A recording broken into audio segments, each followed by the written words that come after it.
Not only does it make me money from YouTube views, it also makes me money from affiliate commission from Amazon. If you ask Mr. Beast the same question, he's gonna say, make the most epic video you could make right off the bat. But it's just so hard to do that. It's far easier to make a business out of it over time because sponsors are gonna like you more. Hey gang, welcome back to another episode of Channel Chats. Today we have massively successful YouTuber Saj from the YouTube channel Howfinity.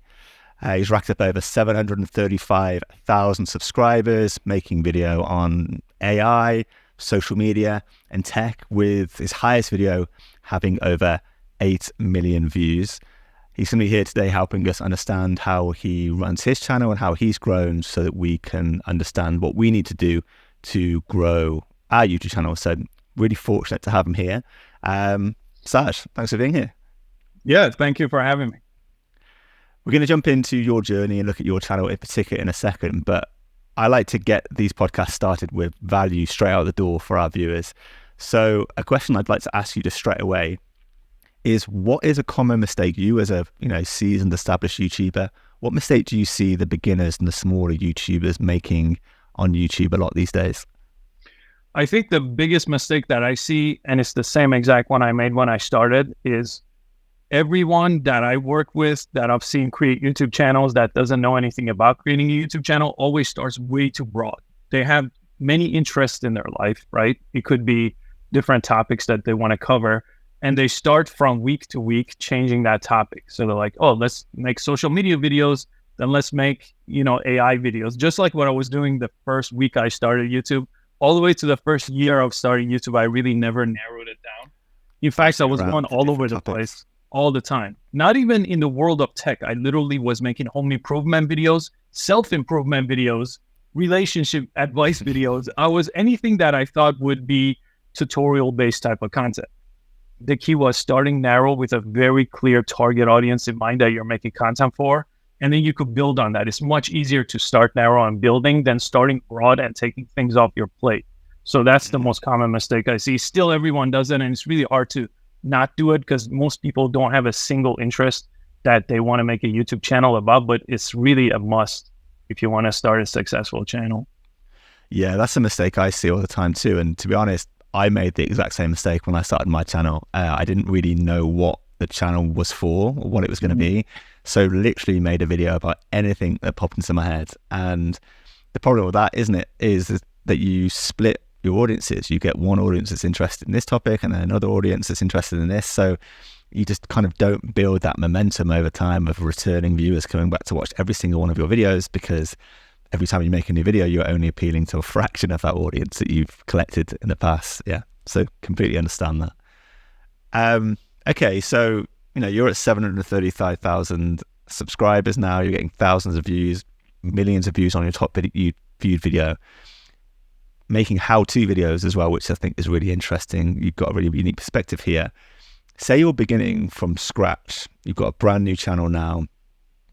What is your game plan to getting back to 735,000 subscribers in 2023 if you had to do it all again? My very first move would be to find the most narrow kind of a niche that I could pick that has an audience already. And I do research. Basically, my research is as simple as seeing if there are other channels on YouTube that are doing that. Because if they're not, you are definitely going at it in the hardest possible way. Because if no one's done it before, there is no reason you can't be the first. But I definitely don't recommend that as the easy path. I would be like, okay, these people have done it before. I also understand this audience. It would be nice if it's something from your background that you understand. And then you make a channel specifically about that. And the type of content I would make would still be how-to tutorial-based videos to start. Because those basically build to this day, most of my views, this month actually, I was working on other things and I maybe uploaded a handful of times. Back in the day, I used to upload every day, 30 videos a month. But now maybe I've done 4 in the last 4 weeks. My views are exactly the same as the month before. It's just a flat line. It's been a flat line the whole year. And why is that? Is that because you've made how-to videos that they are long-lasting and people are finding them all the time through search? Yeah, exactly. So if you build a foundation for your channel about a specific topic that is search-based and that's how-to-based, tutorial-based, that gives you that foundation. And those videos, just what I told you when I was doing all kinds of different stuff. So one of my videos is how to change a doorknob. It's on it's on my Howfinity channel if you go way back. But Sure. that channel to this day, not only doesn't make me money from YouTube views, it also makes me money from affiliate commission from Amazon. So if someone buys that doorknob, I still get paid. That video must be like 6 years old, right? So this video while you're talking. yeah, it's actually pretty good. I used to spend like quite a bit of time making those type of videos. But the thing is, when you do that, your foundation is set, right? So 2 years from now, 3 years from now, even if you take a little break, your videos are still going. Yeah, I have so many videos. Oh, there it is. There's Here we go. The doorknob video 6 years ago. So not every single video works in this how-to format, tutorial format, search format, and it takes a while to hit search. But once it hits search, you have that foundation. And I think it's fair to say I'll tell you this, the first year I started YouTube, the whole year, 12 months I did it, almost every day, by the way. And this is 2017. I got 1,000 subscribers at the end of 1 year. That's how long it took to get. Yesterday, I got 1,000 subscribers, right? In a single day. In a single day. So it's just this compounding effect that people don't understand with YouTube. It's kind of amazing. It almost doesn't make any sense. Like last month, my channel had 6.2 million views. Maybe 200,000 of it came from videos I made that month. The other 6 million came from my library of content. So it's really important to have that base. So you're a firm believer of how-to videos, search-based channels, like being the way to go? To start, so yeah, I think because your question was related to how I would start. But then after that, there are things that are happening now that weren't around. So for example, if I'm going after a specific group of people to try to help them in a certain topic, YouTube Shorts these days are a great way to build subscribers that keep coming back to your long-form content. The key is you have to be very specific about the type of content. So on Howfinity, I don't really focus on shorts because that channel never was focused. It was more a search-based channel.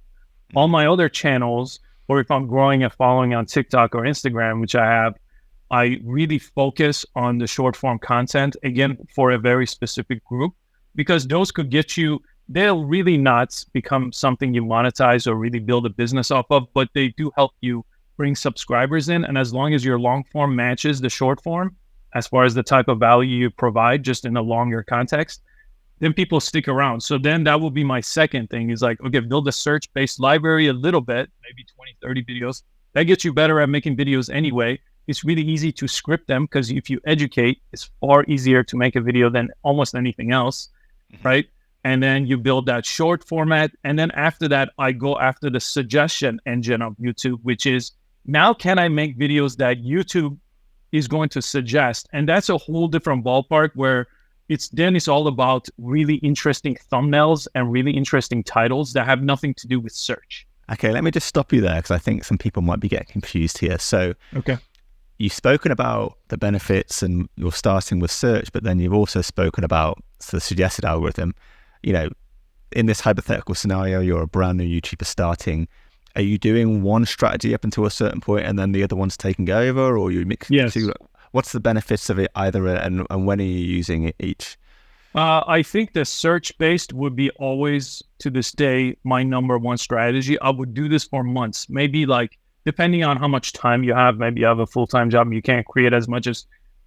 So when I started and I was making daily videos, I just figured out how to make videos that don't consume much of my time that are search-based. So those maybe take me an hour or two. Now, I understood how to make videos before, so if you're new to video creation, it might take you longer. So you're not trying to make videos every day. But let's say you create a schedule for yourself where you're making 3 videos a week. Well, as long as you stick with that and you make search-based content, I usually recommend people stick with that for 3 or 4 months and don't do anything else. Because I just told you 3 completely separate things, right? The search, the shorts, and suggested.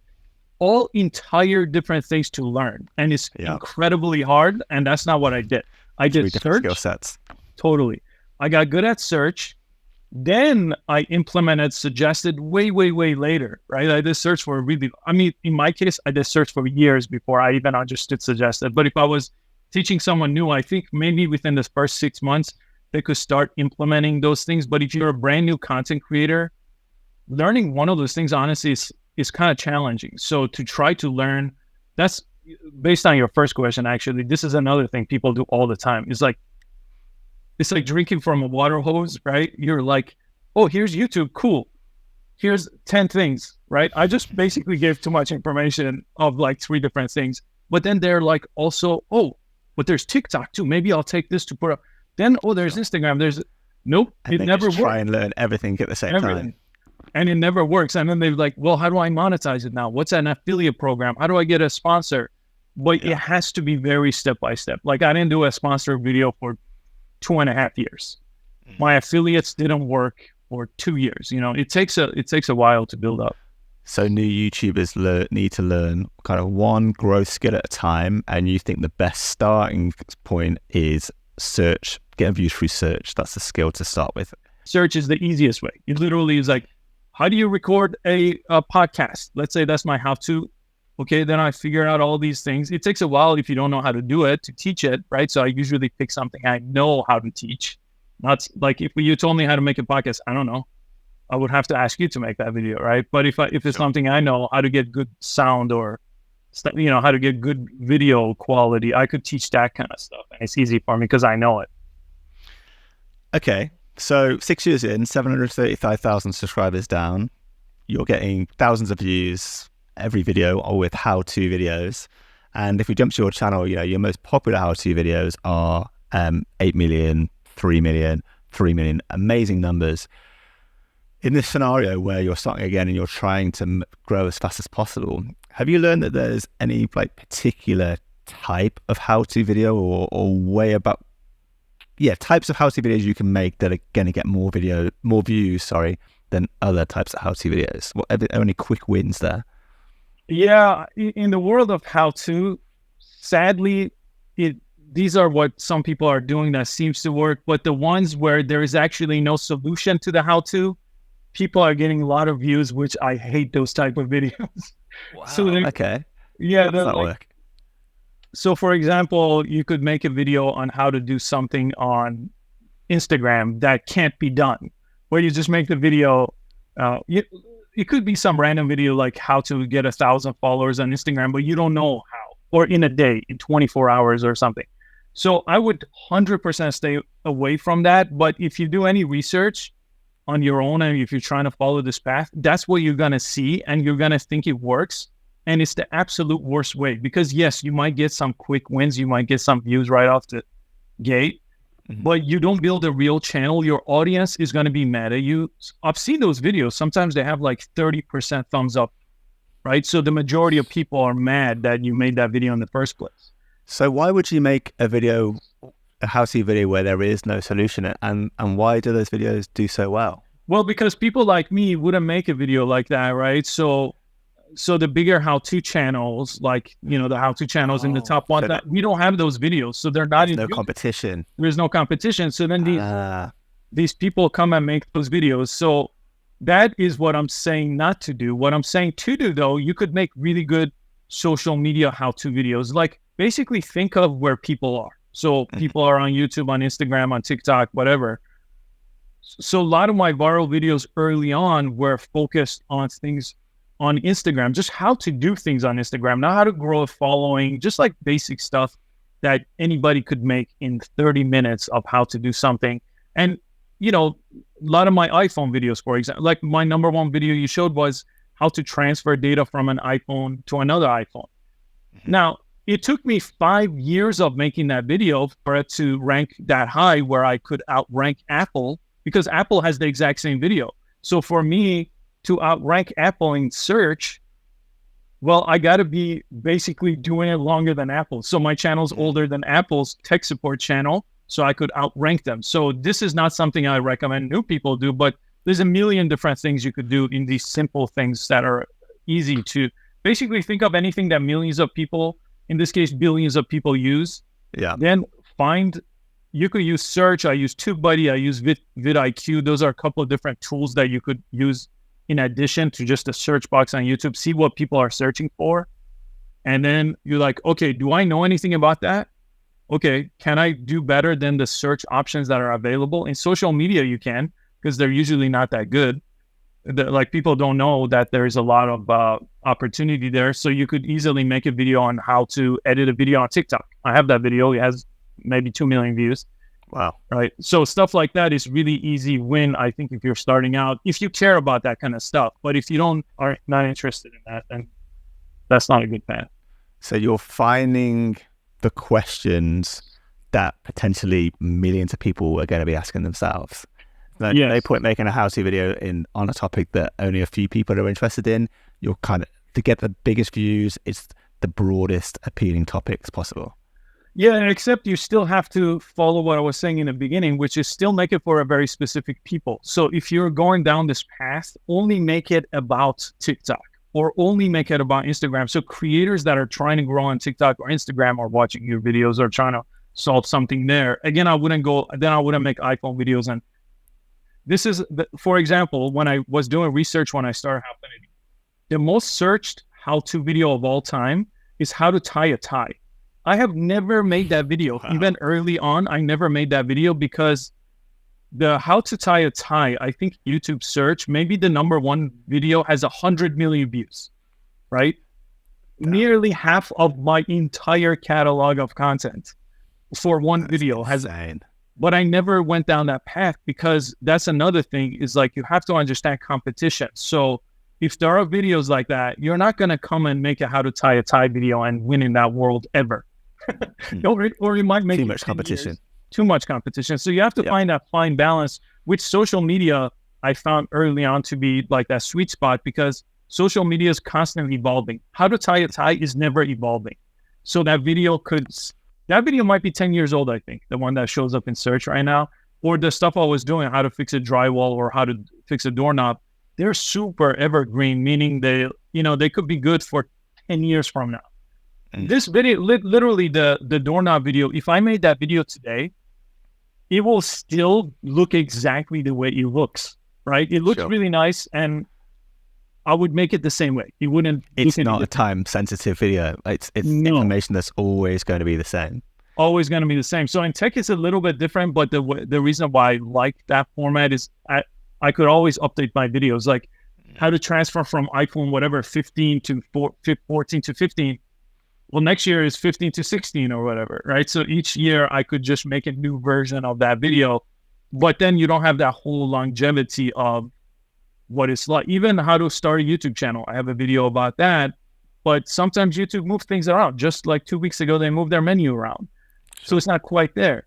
So if you could find topics that don't change that frequently and they could sit on the shelf for years and years, and a lot of times, like, for example, in the world of relationships, right? That's very evergreen. In anything in the world of human psychology is typically very evergreen. A lot of physical therapy stuff, yoga stuff. Biggest channels on YouTube are like in fitness and yoga, right? Just because what's different there, right? You're still kind of doing the same stuff. You could come up with trendy stuff, but your core things are going to stay always the exercises, the muscle groups, they're always going to be the same. Yeah. Yeah, or even like for you, for example, if you teach people how to interview people, right, the tech might change. It might be in podcast form 10 years from now. It might be metaverse form. But how to ask questions, how to format it correctly is kind of evergreen, right? I'm still going to do it no matter what format I'm using. I'm going to ask the same way. Yeah. Same core skills. Yeah. Just different technologies and different platforms. Exactly. Yeah, that makes sense. We'll be back with more tips from successful YouTubers on how to get more views on YouTube after this quick break. But quickly, check out this Forbes article stating that YouTube ad revenue is down by up to 90% this year. I mean, if we jump over to my analytics, you can see 12 months ago, I was making £652 per month. And 12 months later, I'm down to earning less than 50% of that at just £264 per month. And I'm seeing this with the clients that I work with too. This is a big problem. YouTubers are just not earning the amounts they were from ad revenue. And as I speak to more YouTubers on this podcast, they time and time again mention memberships as a reliable, recurring way for YouTubers to earn an income outside of relying on YouTube ad revenue. Here is Jevon Dovy's membership area, for example. He was a guest on this podcast a few months ago, and we can see down here, he's charging $29 a month for access to his membership. So if he just gets 100 of his YouTube viewers to sign up for this, he's now making an additional $29 a month from his YouTube viewers outside of relying on YouTube ad revenue. Yoga with Adrienne is doing the same thing here with her membership site, Find What Feels Good. They've both built their membership sites using today's sponsor, Uscreen, who last year paid out $150 million to creators through membership subscriptions. Crazy. Uscreen gives you premium video hosting, like all of the videos Jevon has uploaded to his membership area, we can see on screen here. You can even turn that membership area into a branded app, just like Yoga with Adrienne has done here, so that her members can access her video content using whatever device they're currently on. If we jump over to Brandon's membership area, who was also on this podcast, we can see that in his membership area, he is giving his members access to live streams with him every so often.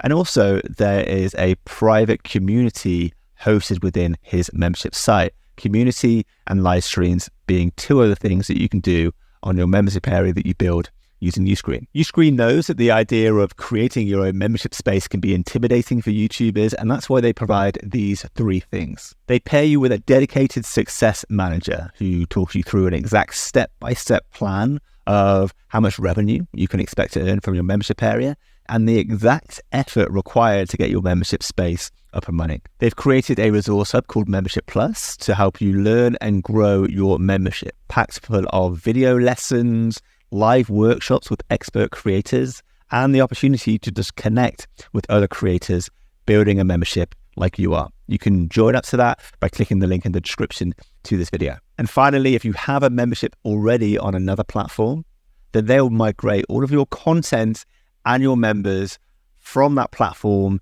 over to Uscreen for you. Uscreen stands out to me because memberships is all they do. They're specifically laser focused in making it easy for creators to easily launch memberships. So if you're a YouTuber or video creator interested in creating your own membership, go check them out. The link to them is in the description to this video, and tell them that Greg sent you. I feel like I've asked you so many questions so far, and I'm not really giving you a chance to properly introduce yourself and run through your channel. So do you maybe want to just like talk us through what you do and maybe your journey and your passions up until now, Saj?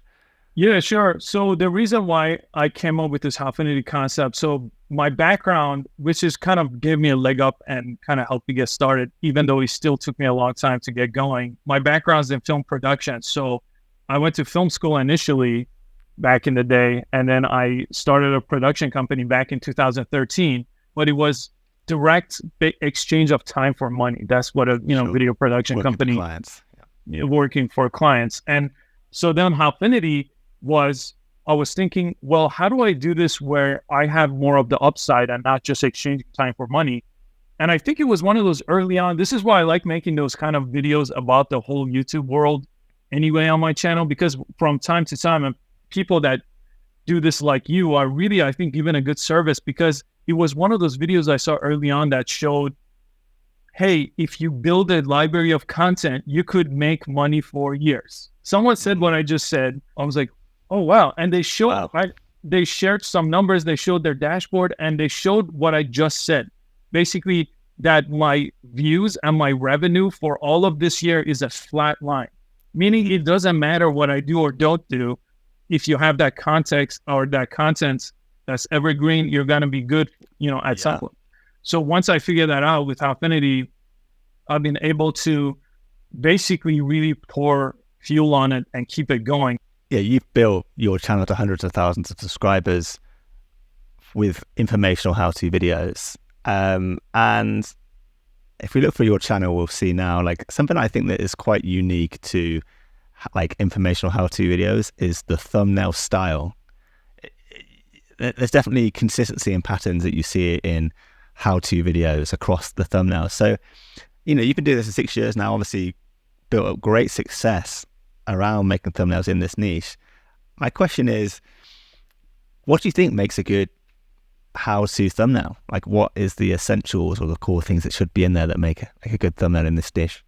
So initially, I was just putting whatever the words that I would put on the title in the thumbnail, which was not the right. So in like the early days, in the early days, I'm pretty sure it's just whatever. I think every word in the title is just on the thumbnail.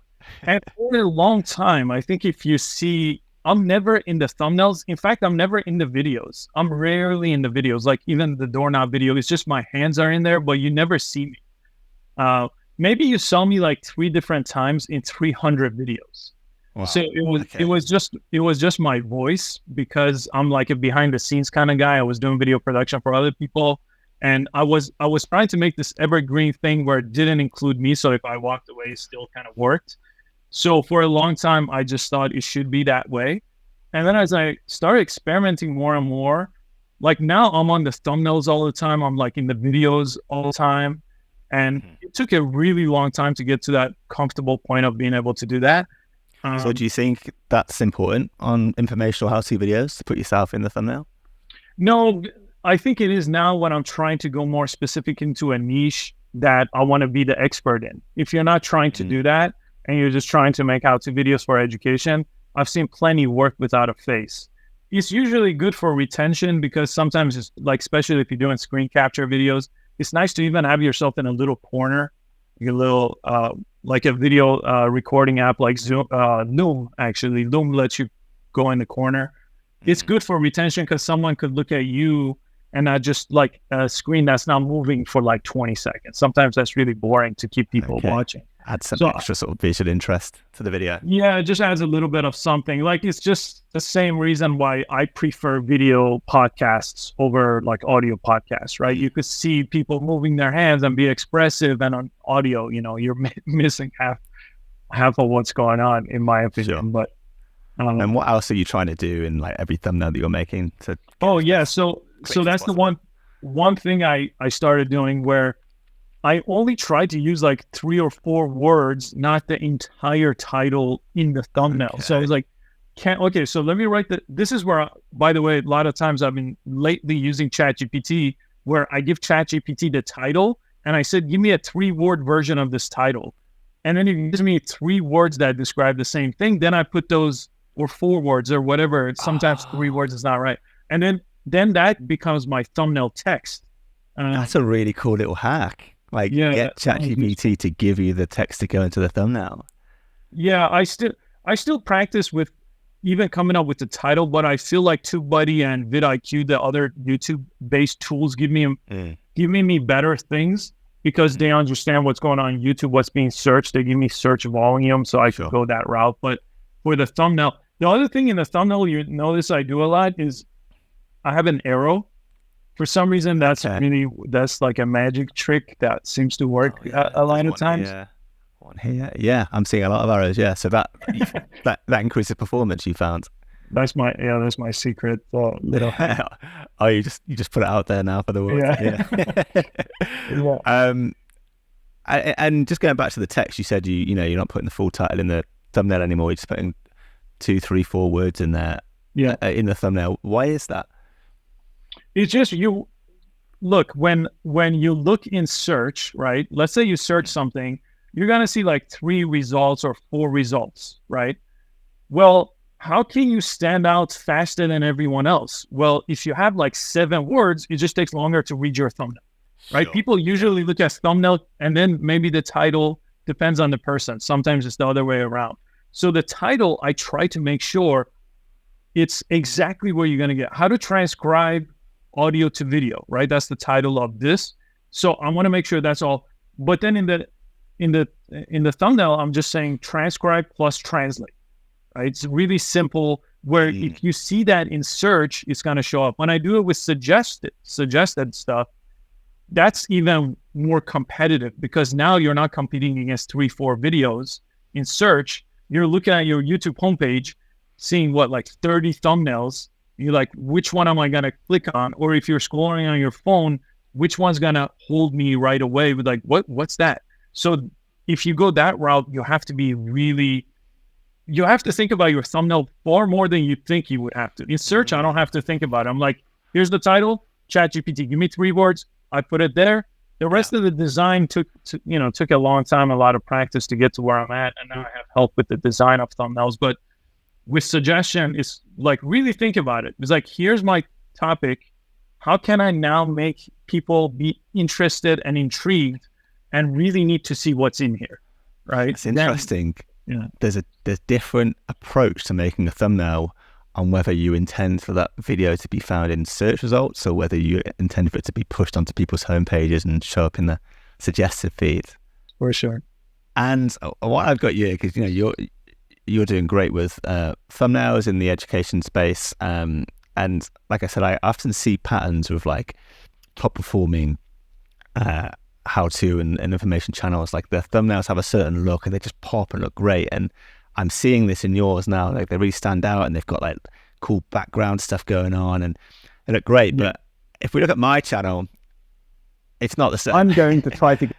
It's not the same. And I always wonder what it is, that extra bit of like pizzazz, like magic that takes it from like the basic looking thumbnails that I've got to yours. Like, does anything stand out of like just like maybe finishing touches of what I could be doing on my thumbnails to take them to that next level of where yours are?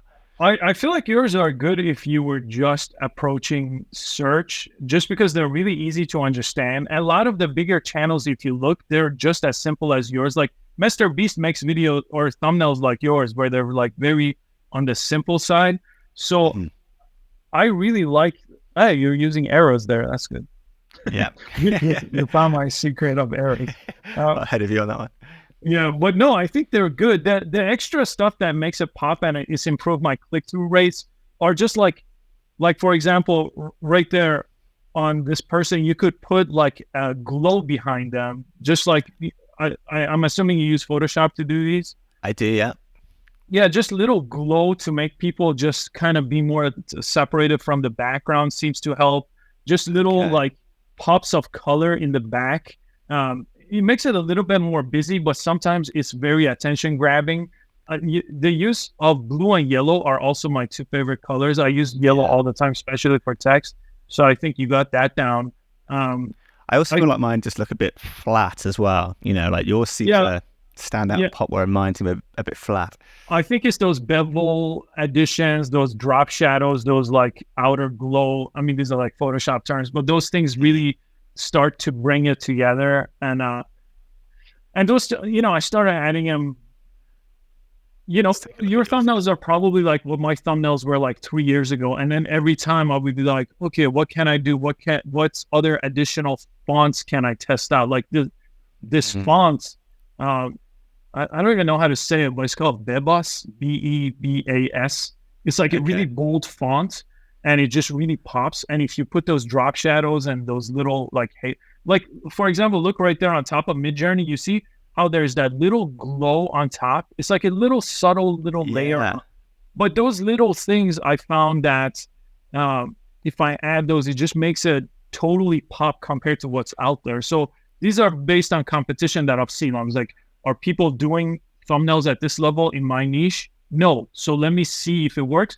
And it's worked. Like before, I never got because I'm search-based, I don't get views. I think your channel is the same way, where it's really hard to get views right away for me too. So it's really mostly based on just how evergreen I could make the video. So since that's my intention, I don't care so much about, I think my last video I posted yesterday got like 4,000 views, which is kind of good, but except if you have 700,000 subscribers, it sounds really bad. Well, that's because of the way I formatted that channel. No one's there for me, really. They're more for the content. So a lot of my viewers are not coming back. Again, why my first tip was don't do that, because if you're niche, then you could grow and have a crowd about a very specific topic. It's far easier to make a business out of it over time, because sponsors are going to like you more, right? Because you're the expert in this whatever thing is. Right now, I'm trying to become more of an AI expert, but that's only been around for like 8 months. So I'm only an expert as much as I can be in the 8 months of using it every day, right? So as I grow and get into it more, I think I could really transition to that world. Okay, well, you brought up AI there. I see you're making videos every day, getting thousands of views, talking about AI tools people can use. As you're an expert in this field and you're living and breathing this stuff, what tools are you aware of that video creators and YouTubers could be using right now to make their lives easier? Whether it's helping them come up with ideas for videos, whether it's helping them edit videos quicker, maybe it's helping them cut up videos and putting it in other areas. Are there any AIs that really stand out to you that you think YouTubers and creators should be aware of?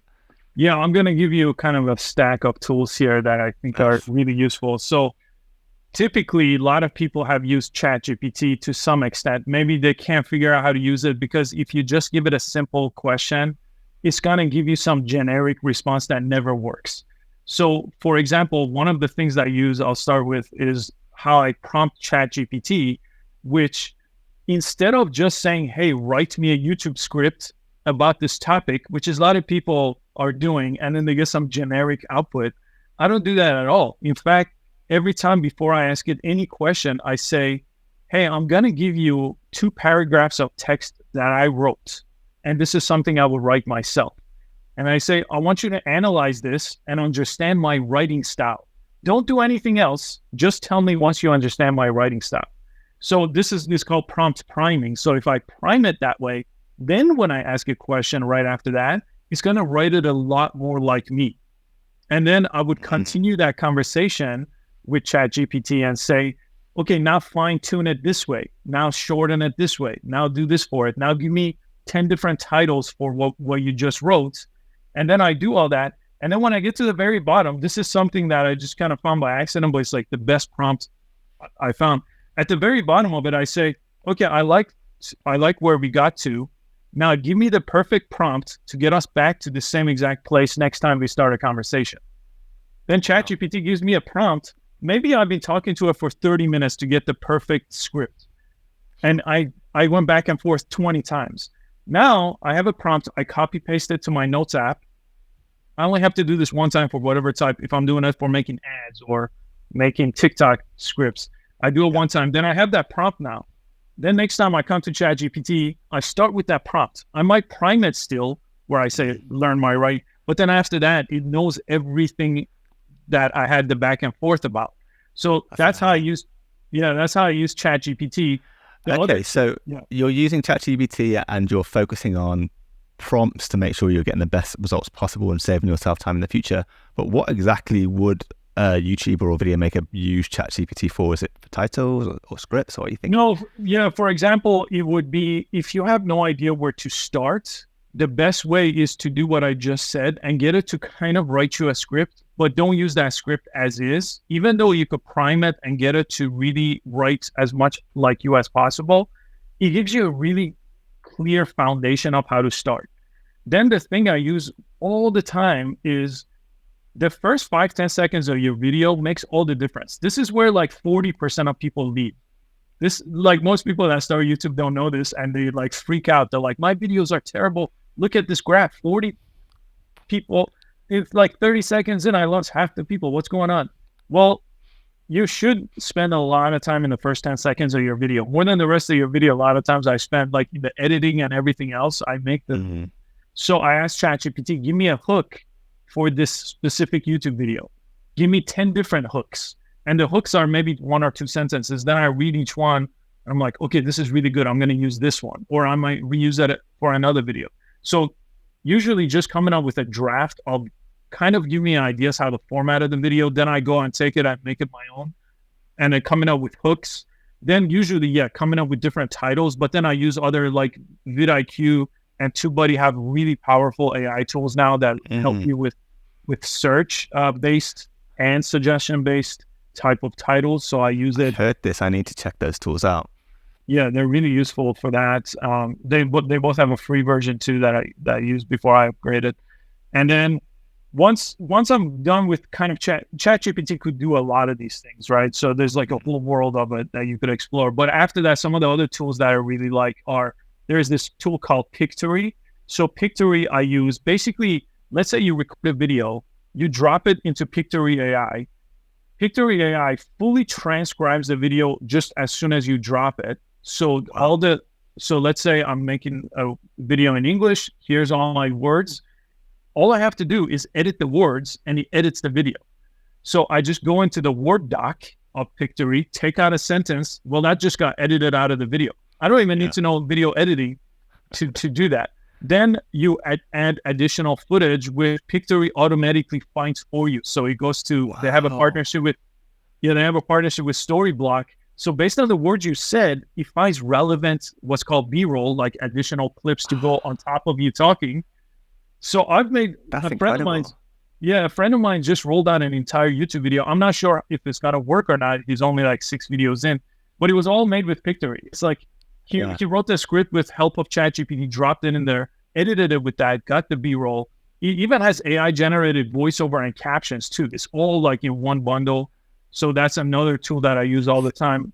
That's amazing, because I've just made a video yesterday and I having to go to a stock video website every time you think, okay, B-roll needs to go in here, find the right one, download it. It takes so much time. So the fact that there's an AI that can do that instantaneously for you, it does it instantly.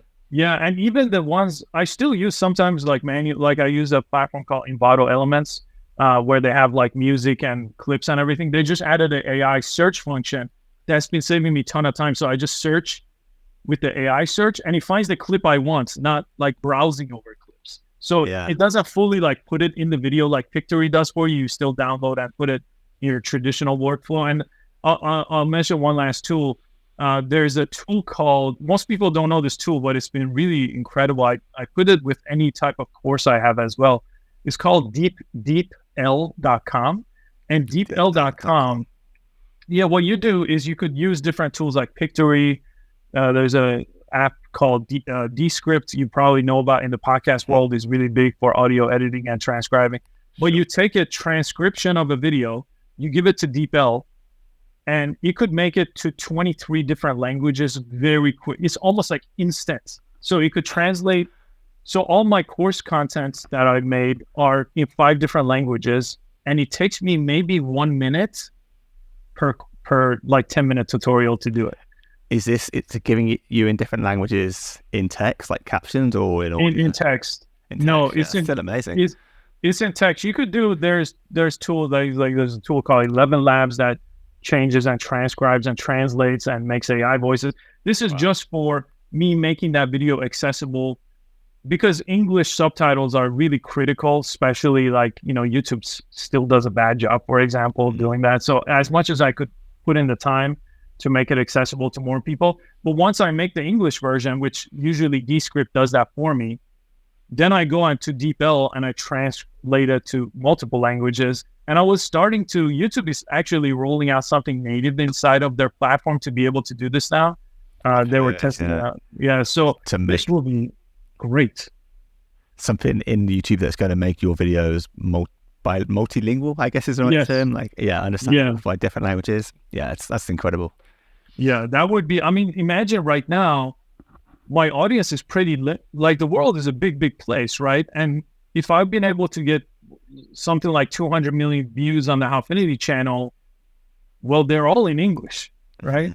So it's like, imagine if you had Spanish-speaking audiences and Chinese-speaking audiences included in that too. Opportunity is so much bigger, isn't it? In the same video, like Mr. Beast, for example, has many of the same channel in many different languages, same content. But now, what if you don't have to do any of that? You just get a lot more reach, same amount of revenue, no new channels, no re-uploading, no nothing, all in one. I think that could be a game changer too. So I love that these big companies are rolling out different AI tools, and I think in YouTube it could be a huge game changer. Those are amazing tips. I've used similar tools for some of those jobs, but the second one you said about automatically finding B-roll and putting it on top of my footage, I'm going to be looking into that as soon as this podcast is over. That could be a while. Time saver. Yeah. I also have been using Opus Pro AI. Have you heard of that? Yeah. Yeah. So whenever, what that basically does is it repurposes your videos into shorter clips. So it's particularly perfect for this podcast. I literally just have to give it the URL to these podcasts when I upload it to my channel, and it scans through the whole podcast, takes about half an hour, and then comes back with 20 to 30 shorts for me to use to put into TikTok, to put into to YouTube Shorts. And the AI is just getting better and better at finding the moments that are like, have a good hook at the start of them, automatically making sure the short is framed on the speaker. Like, it's incredible.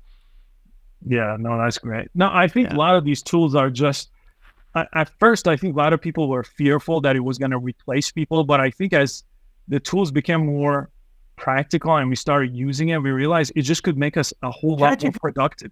You know, we could just do a whole lot more and not just be completely replaced. Maybe 30 years from now, that's going to be the case and it's inevitable and we can't do anything about it. But I was like, in the next 10 years, I'm just going to be able to do like 10 times more than I have been able to do, not be afraid that I'm going to just not exist and not be a creator anymore. So I think the fear has kind of subdued into like, wait a minute, I'm going to be able to just do more. I'm just going to do more. I'm not going to just close my eyes and pretend like these are not here. Yeah, I think that's it. Like, we'll be able to do in 5 years what now would require a team to do, but we'll be able to do that as single creators. Yeah, 100%. Yeah. Which in the world of YouTube, it is mostly single creators. So to be able to do these before, for me to transcribe and translate my videos, guess what? I just never did it, because why would I spend so much time doing it? But now if I could do it in 2 minutes and then exponentially basically give my video a chance to be seen by, I don't know, millions of more people, why wouldn't I take the 2 minutes to do it? It's like great opportunity. For sure, yeah. So massive importance in, as creators, of just keeping on top of what AI is out there and what the possibilities are and how we can use them to our advantage. Yeah. As we're on the topic of AI, I know that you have SkillLeap.ai that you've created. Do you want to talk us through this? Yeah, so because I saw this opportunity for basically creators and even business owners, I'm in business owners, I'm in digital marketing, everything basically I was using AI for since December of 2022 when ChatGPT became literally what I used every single day. So I basically used it all the way till April. And in April, I was like, no one's using it the right way. I was like, there's so many different things that you could do. Yeah, AI, Midjourney, ChatGPT, all the top tools. People just had no idea because they're kind of intuitive, except they're very limited if you don't really go past the intuitive to the next level. Basically, learning the prompting I talked about, or even understanding, combining. The example I give you, I combined 3 different tools to make a YouTube video, right? It wasn't just like one place that did it. So I rolled this out and I wanted to, basically I saw a lot of people making AI courses. And for one, they really weren't even using it. They just saw an opportunity to make courses, like, you know, sometimes this happens in some new tech. But since I was using it already for 5 months, literally in my business and in my creative world, I started making courses and I didn't want to sell them individually. I wanted to basically create a library of courses so someone could subscribe and literally have access to all the courses and all the new updates. So even the YouTube tutorials will, you know, we take the ads off and we put it there for easier consumption. We have, I think, 10 or 12 different courses. Then I started hiring other experts because it was like, well, I only know the things I know. So then we start hiring like a podcaster. He has a bunch of courses on podcasting tools that are AI based. We have courses on Midjourney that are person that's been creating content or graphic design for 15 years. You know, we hire teachers to teach teachers how to use AI. So then we're just constantly making new courses. And this way I felt like it's in a subscription platform where you have a free trial, make sure it's a good fit. And then if you like it, it's very affordable. It's not hundreds of dollars for just one course, right? For $20, you get access to the whole library and it's free to start. So that's why when no one signs up and like, this is not what I want. Okay. Then it was free. So I love this business model of being able to provide, no risk. So this has been really what I've been passionate about ever since. This is, launched a few months ago, but I really been adding content. I think we have maybe 400 different tutorials there. Wow, that's incredible. Yeah. Oh my God. I'm planning on jumping into AI a lot more. I just came back from holiday and that was one of my big sort of takeaways from the holiday, from the time away, of I need to start exploring AI, making content and AI, using AI to help me make my content. So I'm going to join the free trial after this and just get stuck in, because this is something I recognize as really important for creators. Yeah, and this is right place, right time. This will be perfect for me to I think that as well. I think that's one of the benefits for your channel too, since you're helping a lot of creators. Just any new tool that could help a creator be more efficient for your type of content it's also timely. So it's like has that trending aspect of it where you could show up in suggested, in search, in all kinds of different ways. But as long as you tie it back to your niche, so it's not just a bunch of random AI tutorials, but it's specific to what you're doing. And I noticed, by the way, this is going to help you a lot. When you get your silver plaque, which I see you're going to get soon, that silver plaque in the thumbnail is good. It builds a lot of authority. Oh, nice. It helps credibility, so people are more likely to click on the video. Yeah. So if you're helping YouTubers start a YouTube channels, having that just in your thumbnails, my biggest YouTube tutorials is the same pose of me holding that thing. So that's something definitely stealing that tip. But yeah, the Skill Leap AI sounds awesome. It sounds really relevant to people watching this video. So I will link to this in the description to this podcast, because it sounds like a great product that I'm going to get stuck into myself. So really appreciate you explaining that, Saj, and also just like talking about the importance of AI. I completely agree with you. So it's great to share ideas there. And that's the end of the podcast too. So just want to say thank you for being here. I know you're a busy guy. You got a lot of how-to videos to make, informational content, course modules to make. So I appreciate the time you took out of your day to be here. Yeah, of course. This was fun. Thanks. Awesome. All right, guys. Hope you found that useful. Have any questions or any thoughts on this episode? Let me know in the comments below, and there'll be another Channel Chats episode just like this out in a few weeks. Great. Thanks for watching, guys. Bye.